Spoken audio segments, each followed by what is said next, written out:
Salam sahabat. Hari ini hari Trinitas, Minggu 15 Juni 2025. Kita akan belajar dari kitab Ibrani pasal 6 ayat 9 sampai 20. Ibrani pasal 6 ayat 9 sampai 20. Demikianlah firman Tuhan.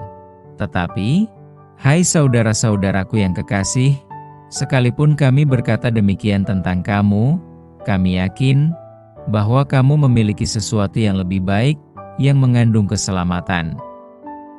Sebab Allah bukan tidak adil, sehingga Ia lupa akan pekerjaanmu dan kasihmu yang kamu tunjukkan terhadap namanya oleh pelayanan kamu kepada orang-orang kudus, yang masih kamu lakukan sampai sekarang. Tetapi kami ingin supaya kamu masing-masing menunjukkan kesungguhan yang sama untuk menjadikan pengharapanmu suatu milik yang pasti, sampai pada akhirnya, agar kamu jangan menjadi lamban, tetapi menjadi penurut-penurut mereka yang oleh iman dan kesabaran mendapat bagian dalam apa yang dijanjikan Allah. Sebab ketika Allah memberikan janjinya kepada Abraham, Ia bersumpah demi dirinya sendiri, karena tidak ada orang yang lebih tinggi daripadanya. Katanya, sesungguhnya aku akan memberkati engkau berlimpah-limpah dan akan membuat engkau sangat banyak. Abraham menanti dengan sabar dan dengan demikian ia memperoleh apa yang dijanjikan kepadanya. Sebab manusia bersumpah demi orang yang lebih tinggi, dan sumpah itu menjadi suatu pengokohan baginya, yang mengakhiri segala bantahan. Karena itu, untuk lebih meyakinkan mereka yang berhak menerima janji itu akan kepastian putusannya, Allah telah mengikat dirinya dengan sumpah, supaya oleh dua kenyataan yang tidak berubah-ubah, tentang mana Allah tidak mungkin berdusta, kita yang mencari perlindungan, beroleh dorongan yang kuat untuk menjangkau pengharapan yang terletak di depan kita.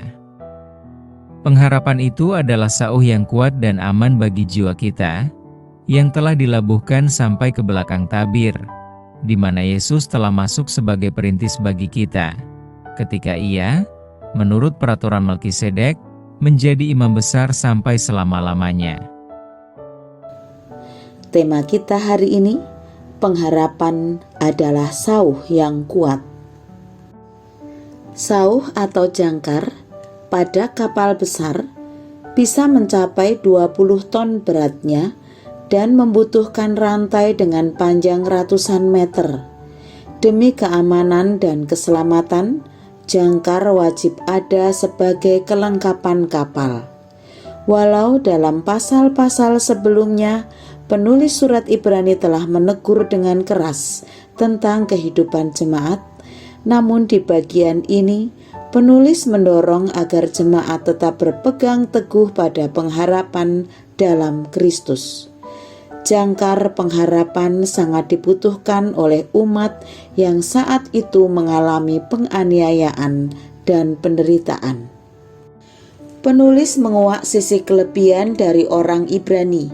Mereka memperhitungkan, memedulikan, mengasihi, melihat dan mendukung pelayanan orang-orang kudus. Selain itu, penulis menegaskan agar umat berpegang pada pengharapan sebagai suatu milik yang pasti. Abraham, nenek moyang mereka, adalah contoh dalam berharap kepada janji Allah.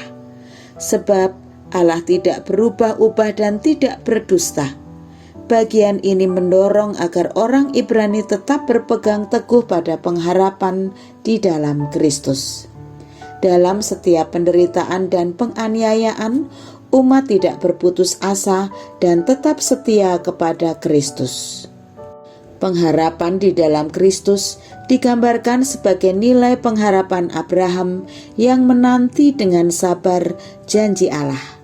Puluhan tahun Abraham menantikan janji keturunan. Ia setia menanti dan terus berharap kepada Allah. Pergumulan dan penderitaan memang dapat membuat iman kita goyah, sehingga kita mempertanyakan kehadiran dan kasih Allah. Terkadang di tengah kebimbangan, hadir banyak tawaran yang dapat menggoyahkan iman kita. Firman Allah mengajarkan kita untuk tetap berharap kepadanya apapun keadaan yang harus kita jalani. Pengharapan adalah sauh yang dapat menyelamatkan kita dari gelombang badai kehidupan yang menerjang kita. Marilah kita terus berharap kepada Allah. Janganlah kita berputus asa, walaupun sepertinya air mata dan kepedihan tak kunjung usai. Berharaplah selalu, karena Allah kita setia dan tidak akan pernah berdusta. Mari kita berdoa. Ya Allah, Tuhan kami, terima kasih karena firman-Mu pagi ini sangat menguatkan hati kami. Kami percaya dan terus berharap kepada Allah. Mampukan kami untuk tidak pernah berputus asa, walaupun sepertinya air mata dan kepedihan tidak kunjung usai. Mampukan kami selalu berharap, karena Allah kami adalah Allah yang setia dan tidak pernah berdusta. Kami sambut hari ini dengan sukacita dan percaya di dalam nama Tuhan Yesus Kristus, Juru Selamat kami yang sejati. Amin.